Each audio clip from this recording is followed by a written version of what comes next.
Hi, so I'm with manager Glyn Ashton. Thank you for doing the interview. That's right, Martin. That's right, no problem. So kick-off, you're the third manager that the club had last season. Yep. And we ended up finishing 11th. Yeah. And winning a trophy, the Hellenic League Cup. So looking back on last season, how did you think it went for you? For me personally, obviously it was successful to come in this situation that we were in the league, which was probably below where we'd hoped to be at that stage of the season with the players that we had. And obviously we knew that when we made the managerial change and I came in, there was going to be some challenges around retaining players. Some of the players would drift away. So it was an interesting period of time because we obviously brought back a lot of players that we had out on loan or out playing football elsewhere that were pretty much younger players, and we brought them back into the fold. And yeah, from there on in, I think we had one poor result at the start, and then we picked it up from there.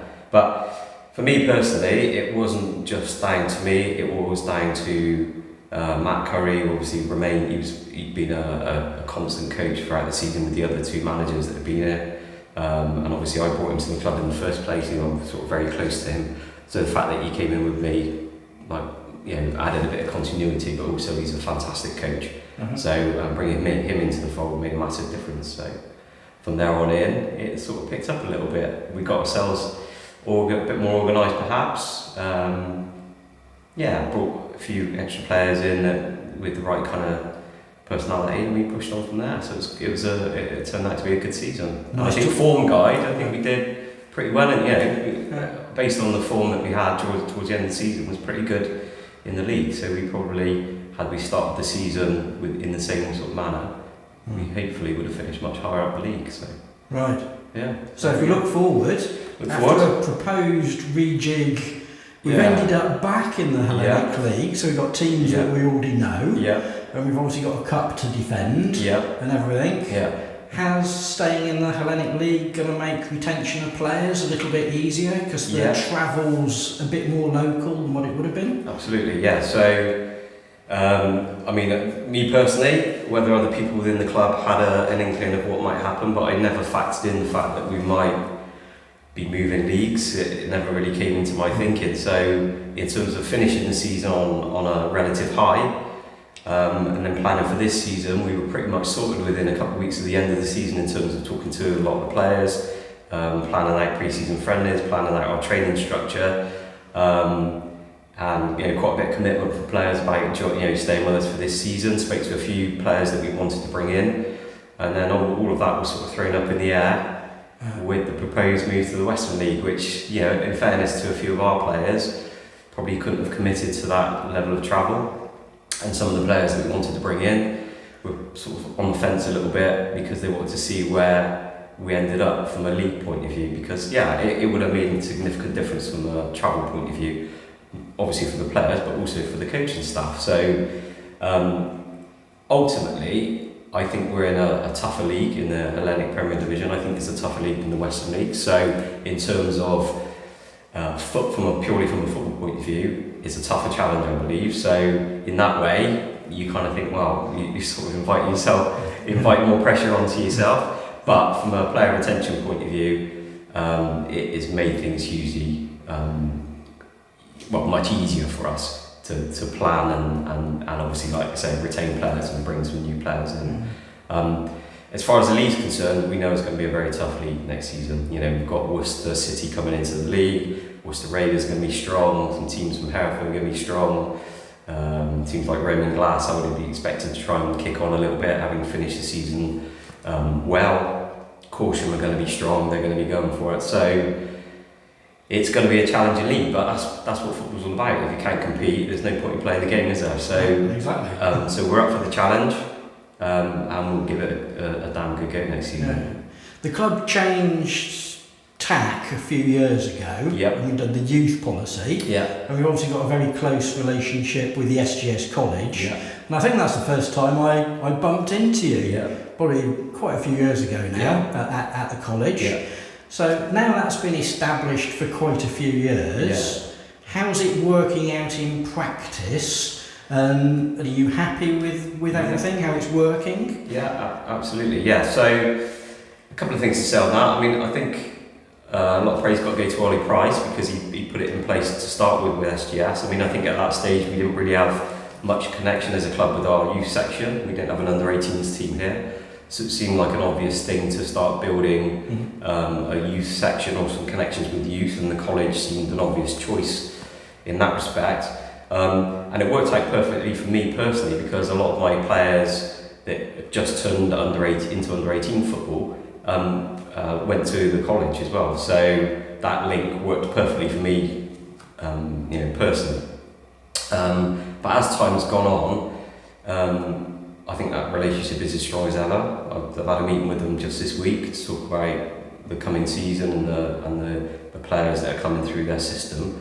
Where I think is a strong link. So what's changed within our club is that we obviously have much stronger links with our own junior section.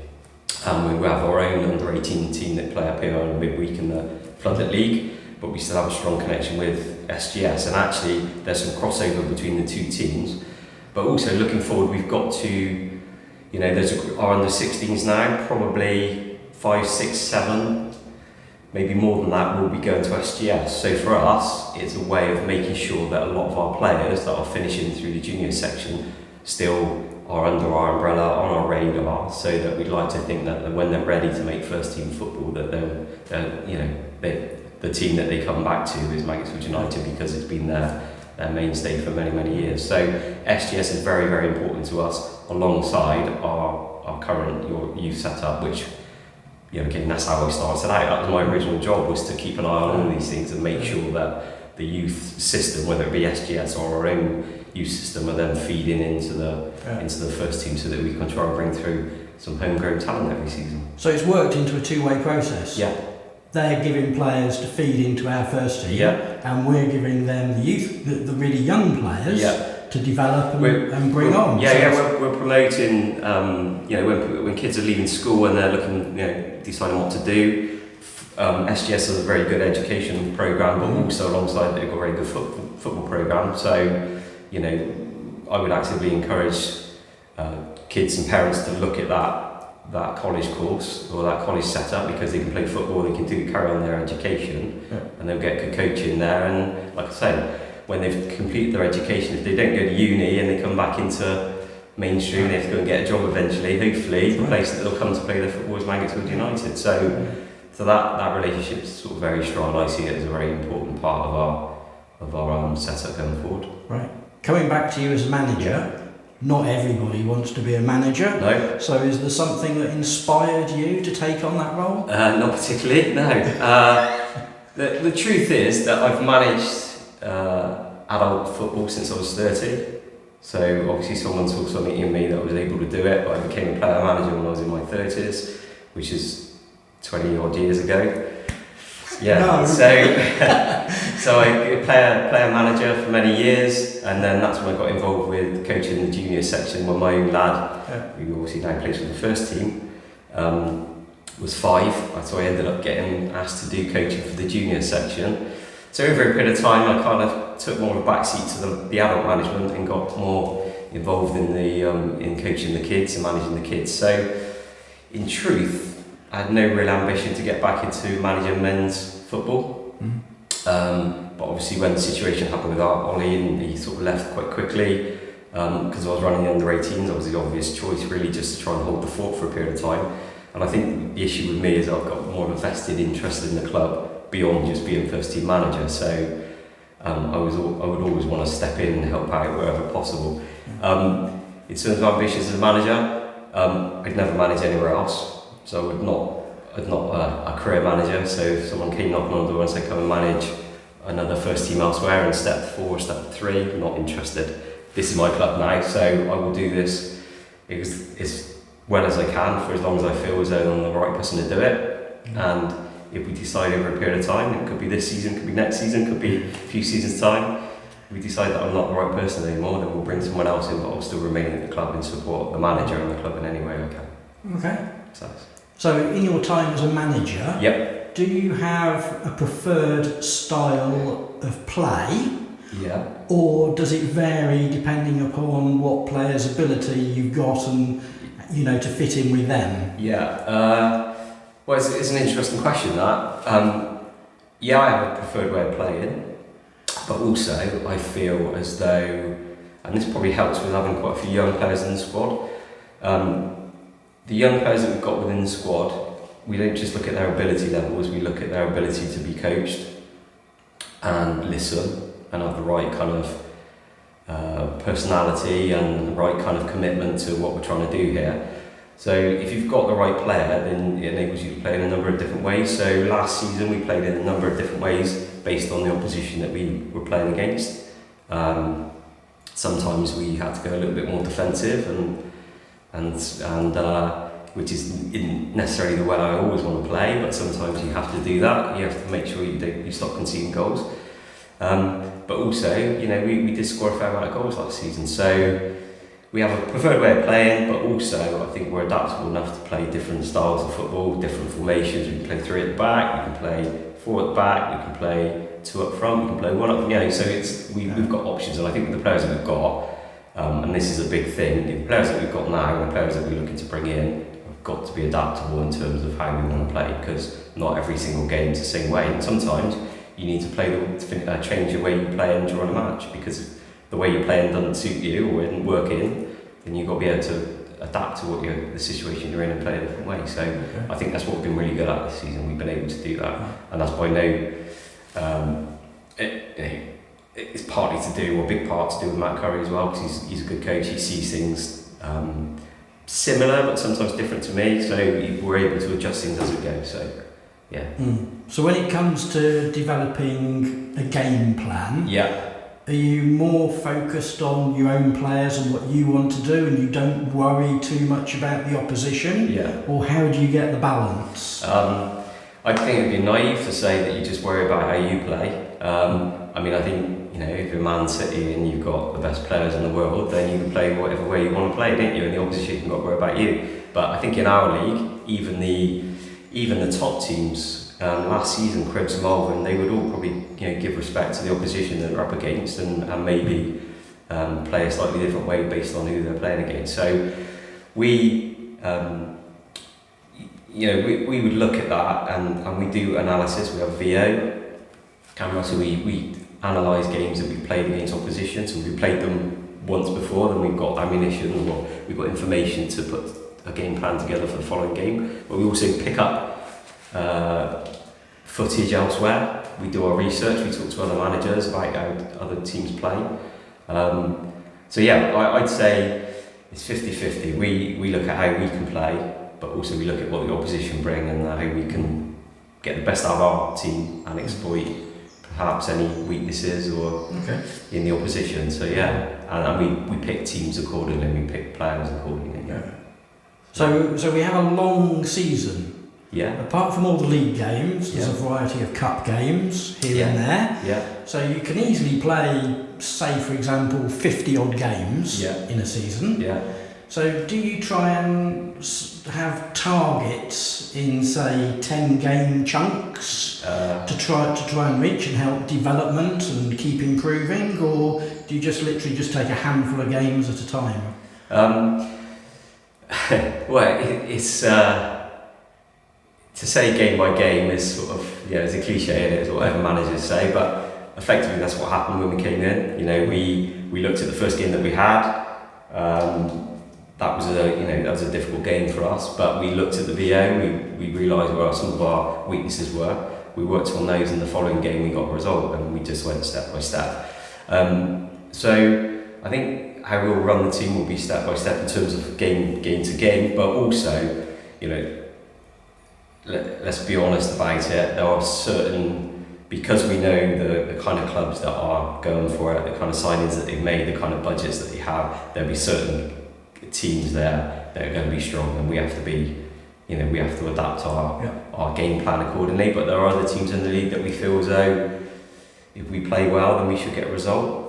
So we've already highlighted the teams that we think that we feel as though we should be able to get results out of this season. That's not to say that's going to be a perfect science, because it never is, but we feel as though there's enough games in the league that we feel we can get the points out of, and there's going to be some bigger challenges along the way, but it will literally be game by game and selection by selection really to get our way through the season, but we'll plot our way through the season. Okay, that's fair enough. Most important person out on the pitch is probably the captain. Captain's role. So, as we've got quite a young squad, does that make it easier to pick a captain or a lot more difficult? And what attributes would you like a captain to have? Well, that's a good question. So, how can I put this? This is no disrespect to any of the players that left after I came in, or perhaps left just before I came in, because obviously the original manager, John Allen, brought quite a few experienced players in. They were good lads, good players, so no problem at all there. But when I came in, obviously naturally we lost some of these players.